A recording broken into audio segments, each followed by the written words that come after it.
The passage we're going to look at now falls fairly neatly into two parts, but we can link them together by asking one question: how mad is Hamlet really?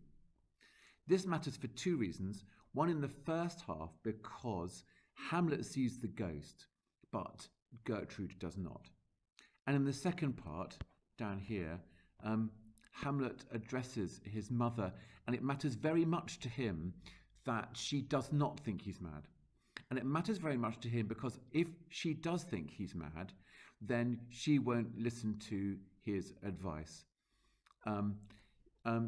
Mother, for love of grace, lay not that flattering unction on your soul. Don't allow yourself to believe that not your trespass, not your sinning, but my madness speaks.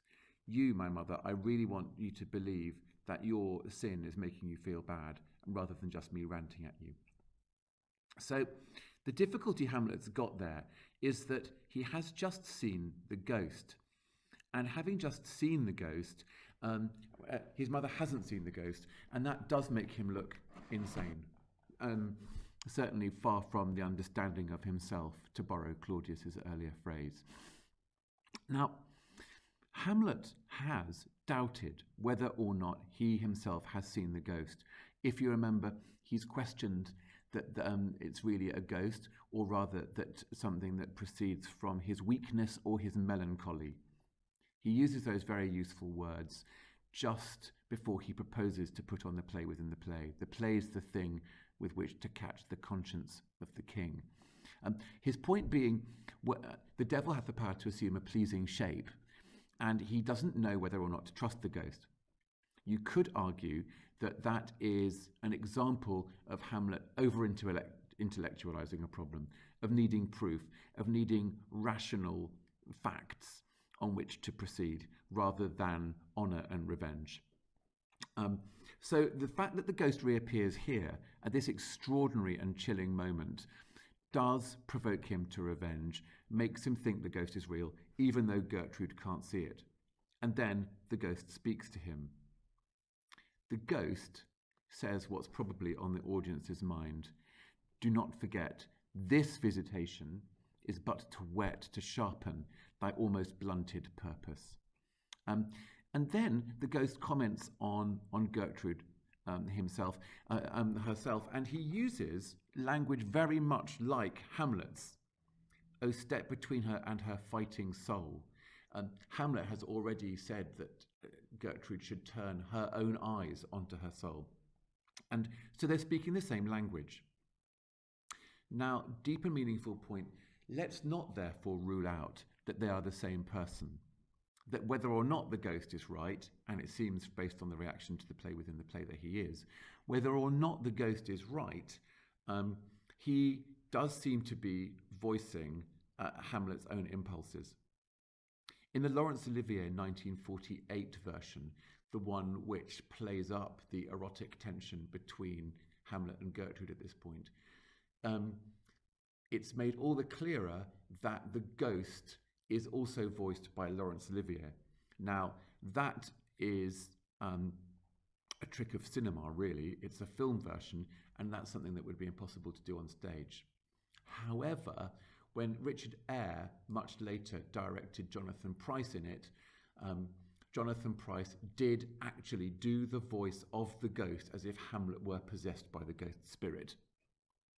So that kind of way of rendering the supernatural to a modern audience is something that does play into the idea that Hamlet and the ghost are very much on the same page, using the same language, and are on the same case. So the ghost encourages Hamlet to talk to the Queen. That you'll notice Hamlet's language to the Queen is really awkward. It's formal. It's as though, hello, how is it with you, lady? And which enables the Queen to talk about how Hamlet is. Now, here, Shakespeare is almost doing stage directions in the Queen's speech.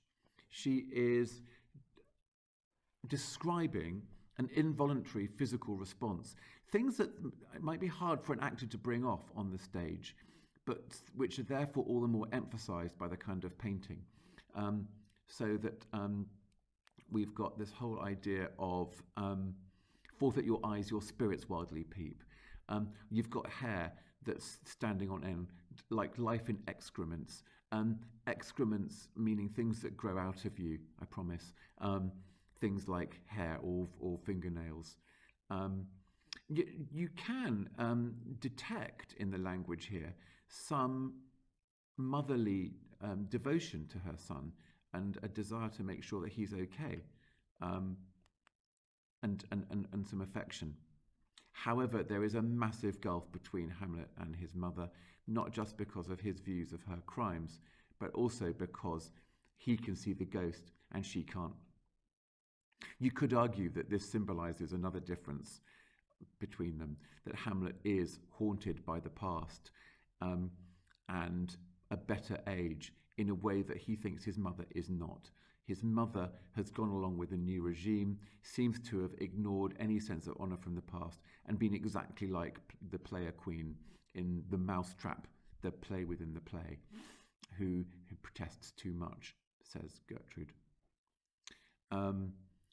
Look you how pale he glares. Now, this suggests that Hamlet is seeing something that she can't.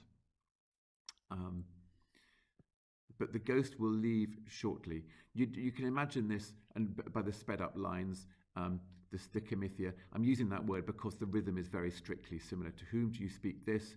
Do you see nothing there? Nothing at all. Yet all I see. Or did you? So these lines here are very matched. There's a kind of breathless, almost Gothic kind of subdued wanting not to offend the thing. There's nothing but ourselves. There's a kind of intimacy in space and also between them. Hamlet is describing the ghost to the Queen using a kind of deixis, indicating it with his hands. And it is, you could call it deixis because he's pointing to something, he's explaining something to her that she simply can't see. And this is where the passage splits, and you get some sense of just how much it matters that Hamlet is sane.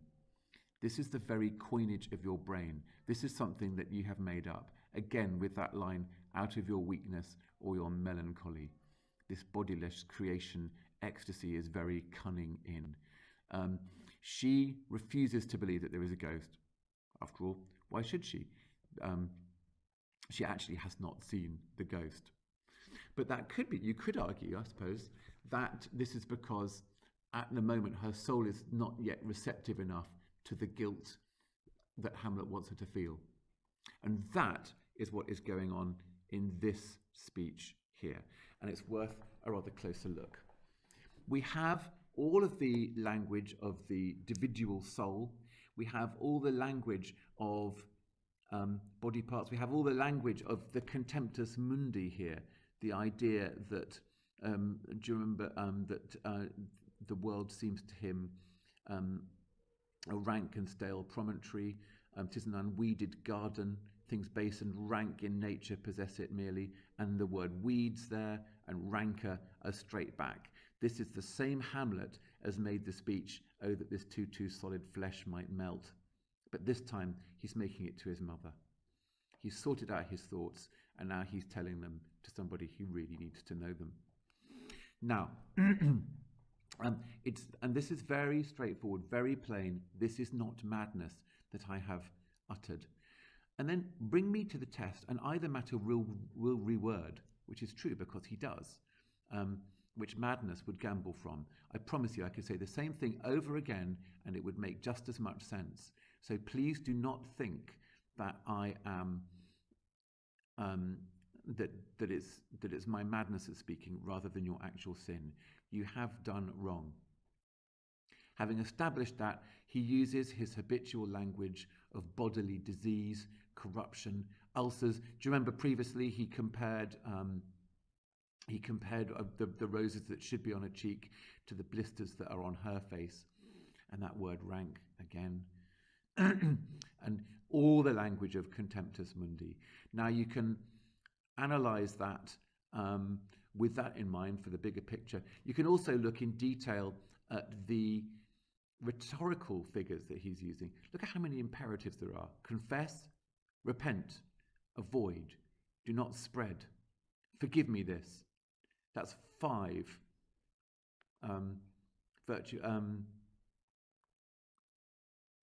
so that's 5 imperatives, including, that's before you even count, lay not that flattering unction to your soul, and bring me to the test. In fact, that's at least 7 imperatives there. It's a fantastically bossy speech, and it makes its point by shaming his mother and counting all of her vices.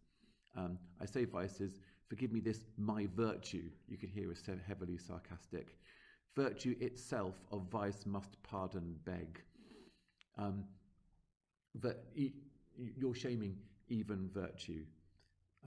Yea, curb and woo for leave to do him good. As we'll see later in the last extract, we're beginning to inch towards a point where Hamlet is urging his mother to take an active role in converting and to doing good, actually to master her senses. Later on, you'll see him urging her to get used to abstinence that is hard the first time, but afterwards will become much less of a problem.